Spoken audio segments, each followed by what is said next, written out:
The Smart Tool can also be used in what's called delta mode. So if I turn on the Smart Tool, the XY coordinate tool, I can just bring it up here to my data.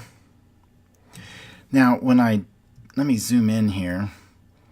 When I put my mouse in the corner of the Smart Tool, you can see a hand and a delta symbol. When I put it in the center, there's a hand with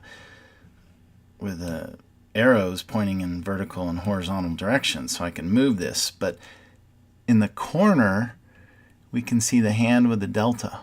Okay? If I grab that hand with the delta and drag this, it shows me the rise and the run. In this case, both are negative because I dragged it to the left and down. All right?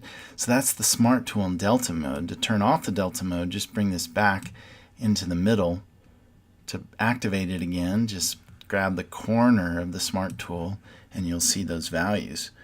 Now, as long as you've come in here and in a workbook and you've chosen Display Show Tools, you can double click on the graph, and inside Tools you can decide what that delta cursor format shows. So here's delta y over x with result, and now it tells me it's 5.95 e to the negative 3.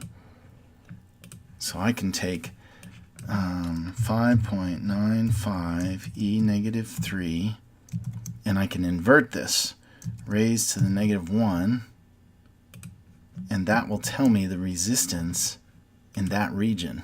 So 168 ohms is the resistance in this region. The reason I had to invert it is because, of course, we're plotting current versus voltage.